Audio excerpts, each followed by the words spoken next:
E aí pessoal, tudo bem com vocês? De volta com mais um vídeo informativo aqui no canal. Pregão pós-feriado, algumas ações aqui para a gente comentar rapidamente. Inclusive, ações que caíram muito. E como eu acredito que é sempre nas quedas que surgem as oportunidades de fazer bons negócios, vamos seguir monitorando aqui algumas ações e buscando por oportunidades de aportes. Essas oportunidades já estão até aparecendo, inclusive, mas antes de comentar as ações, o que tem abalado o mercado aí nos últimos dias, são os fatos em relação à transição de governo, principalmente, E aí volta a se colocar em discussão nessa questão do teto de gastos. A parte fiscal entra no radar do mercado. Qualquer sinalização negativa para o fiscal, que é o que está acontecendo nesse momento, o mercado vai seguir vendedor. E é nesses momentos que as oportunidades de longo prazo aparecem. Eu, como investidor, não vejo nada anormal, em se falando aí de Brasil. Aqui é assim, sempre foi. Essas questões políticas sempre vão fazer parte do mercado, sempre vão estar no ar. Vamos lá, comentar aqui brevemente, começando aí com o Banco do Brasil. O Banco do Brasil vem bastante volátil aí nos últimos dias, despencando aí nesse momento, na casa aí dos 35, 36 reais. Porém, eu chamo a atenção de vocês aqui sempre para o que realmente importa, que é resultado. O banco reportou aí uma alta de mais de 60% no lucro, ultrapassou os 8 bilhões, ou seja, o banco está trabalhando, está ganhando dinheiro, está remunerando bem o acionista, vai ter dividendos bilionários aí, 2,3 bilhões distribuídos aí para o acionista. E para quem está comprado aqui nesse topo aí, foi feito nos últimos meses. E sempre que eu falo de investimentos aqui, pessoal, eu imagino que quem investe nesse tipo de empresa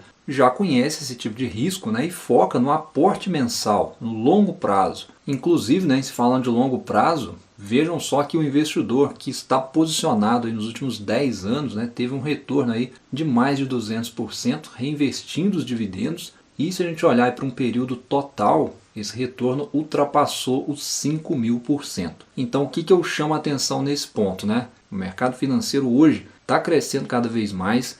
Os bancos ainda estão entre os melhores investimentos da Bolsa e eles são agentes que se beneficiam diretamente desse crescimento do mercado. Então, para mim, é uma ação sim para a gente ficar de olho, porque pode cair mais sim. O mercado está olhando bastante aí dessa questão da PEC da transição, dependendo de como sair essa transição, o mercado pode penalizar ainda mais várias ações, principalmente as estatais. E para o investidor que olha o resultado, o Banco do Brasil segue entregando grandes lucros, não só ele, mas outras empresas também que estão sendo penalizadas hoje, inclusive, e que entregaram grandes resultados. Uma outra ação que volta a ficar muito interessante é a JHSF. Hora e outra eu falo sobre ela aqui. Também corrigiu bastante, voltou a negociar aí abaixo dos R$6. E aqui é mais uma tese aí de foco no resultado da empresa, mesma coisa aí, mesmo racional do Banco do Brasil.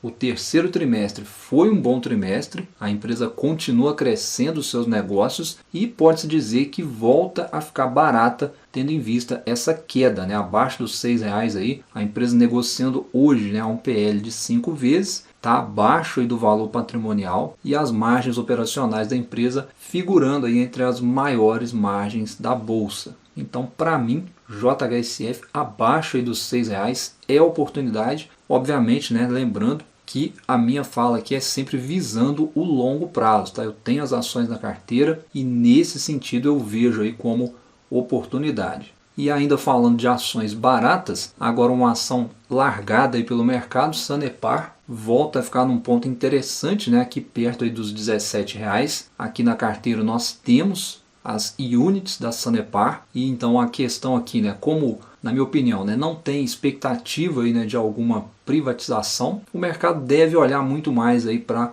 Copasa e Sabesp ao invés de Sanepar nesse momento. E aí pensando nesse ponto, pode ser um bom investimento para o longo prazo. Mas é outra empresa com múltiplos muito baixos, tanto aí em preço-lucro, múltiplo PL, quanto também em preço sobre valor patrimonial. E como eu disse, no longo prazo pode estar muito barata, oferecendo uma boa oportunidade nesse momento. Olhando aqui pelas margens, a empresa tem as maiores margens do setor e para quem visa dividendos, poderemos aí estar próximo de mais um anúncio agora no mês de dezembro, se a empresa repetir o histórico de anúncios aí de dezembro, como tem sido nos últimos anos. Então, para mim, Sanepar hoje está barata e é uma empresa aí para quem visa o longo prazo. Comentando brevemente também as elétricas, que nunca saem de moda, né? Transmissão Paulista e Taesa, principalmente. E o que eu quero comentar brevemente aqui com vocês é sobre Taesa. Muita gente na dúvida, né? Se é comprar, se é esperar, ou quem tem as ações da Taesa, se é momento de vender. O pessoal tem se preocupado bastante com Taesa porque tem muito analista, né, recomendando venda. Vejam aí que dos 8 analistas cobrindo a empresa hoje, 6 estão com opinião de venda e 2 estão aí na cautela aguardando.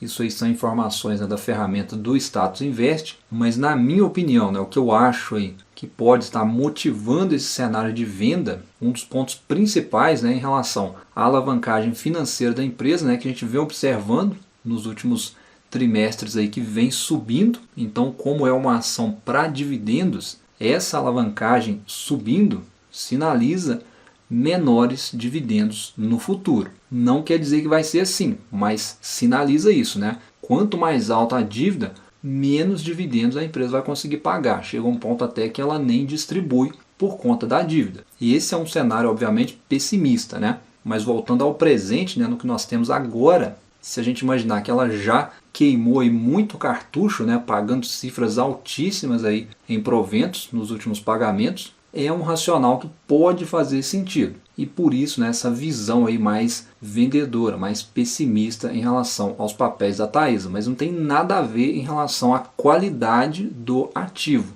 Tá, pessoal? Uma coisa, nesse caso, é totalmente diferente da outra. A empresa continua uma excelente empresa, não perdeu fundamento em nada. Inclusive, né, ela anunciou aí recentemente mais um bom pagamento aí de dividendos, né, dá aí mais de R$1 por unit. Mas a questão aqui, né, se é venda ou não, essa é uma dúvida, né? Isso vem pairando aí no ar, o mercado se perguntando, né, será que ela vai conseguir manter esses níveis de dividendos com essa alavancagem? Nós não sabemos, os analistas dizem que não, e aí na dúvida, né, prevalece aí o pessimismo. E para quem gosta aí de um comparativo, né, eu creio que o comparativo mais justo aí seria entre essas 3 empresas aqui, Transmissão Paulista, Alupar e Taesa, né? Tem negócios aí semelhantes, e aí com base nos indicadores, né, a gente vê que a Taesa ela está mais cara no valuation, mas em contrapartida ela é a melhor em eficiência operacional, ou seja, é essa parte aqui que gera o resultado e consequentemente vira lucro. São 3 empresas interessantíssimas aí dentro desse setor. Talvez um meio termo aqui, né, seria a Alupar. Vejo aí como uma empresa de grande potencial, deve melhorar inclusive aí os dividendos, né, com a nova política de remuneração. Mas enfim, voltando aqui à questão da Taesa, né, é sobre ela que a gente está falando, acredito que é seguir de olho daqui para frente, porque pode cair mais sim, pode ser até oportunidade de reforçar o aporte, olhando aí para os retornos, né, que a empresa já entregou para quem reinvestiu os proventos no longo prazo. A gente vê aí que foi sim um ótimo investimento, né, mais de 400% de retorno. E a empresa não está parada, né? Tem projetos aí para entrar em operação, segue com uma ação blindada, na minha opinião, muito defensiva e cabe aí perfeitamente em uma carteira de longo prazo. Eu sigo posicionado então em Taesa e gostaria de saber a sua opinião.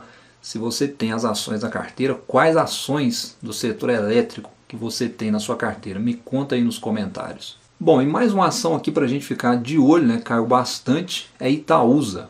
Como eu sempre falo aqui também, né, outra empresa aí que é abaixo aí dos R$9, R$10, eu sigo na compra, né, e hoje aí perto aí dos R$ 8,80, está muito barata. E para quem fica na bronca aí com Itaúsa por conta dos dividendos, nessas cotações atuais, oferece aí até um bom percentual em dividendos, né, tendo em vista que a empresa paga trimestral. É uma ação aí que se encaixa numa carteira diversificada. É mais uma empresa que entregou retornos expressivos para o acionista no longo prazo, e eu acredito, né, que para quem tem Banco do Brasil, por exemplo, na carteira, ter Itaúsa, né, fazendo essa combinação por conta aí da exposição dela ao Banco Itaú, faz todo sentido, né, olhando aí as duas posições para dividendos e também uma tese aí de crescimento no caso de Itaúsa. E agora, né, falando com quem está pessimista com o mercado de ações. Eu sei que tem muita gente pessimista aí com o mercado de ações. Olha aí, ó, renda fixa.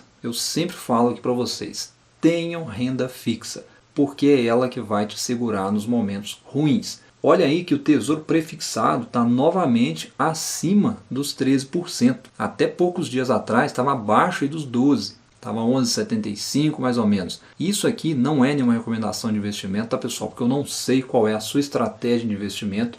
Mas eu te pergunto, a sua carteira de ações está rendendo 13% ao ano? Eu deixo para você me responder aí. E talvez você vai falar assim, ah Luiz, mas isso aí tem imposto de renda, tem que deixar o dinheiro preso, não vou mexer com isso não. Realmente, não tem almoço grátis no mercado, na renda fixa também não tem, mas o que eu estou querendo te dizer é que você não precisa deixar de investir se você não tem estômago para ações. Tem muita gente pessimista que simplesmente largou o mercado de ações e simplesmente não investe em nada. Sendo que nós temos hoje uma renda fixa simples, fácil e rendendo alguma coisa, né? Dá para se programar se você não quer mexer com ações agora.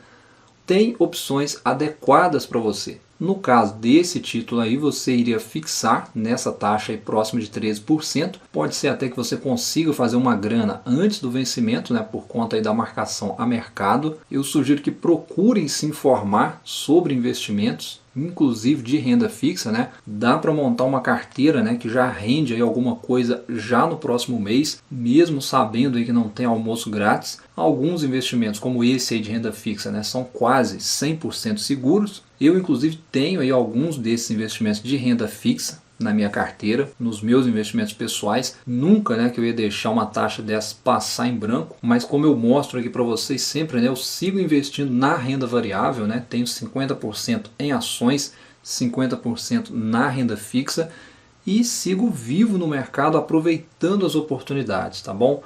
Eu vou seguir monitorando aqui as ações, essas empresas principalmente que eu citei aqui, e qualquer coisa eu trago aí os aportes mais à frente, atualizando vocês aqui no canal, tá bom? É isso que eu queria comentar com vocês hoje. Um abraço, bons estudos e até a próxima.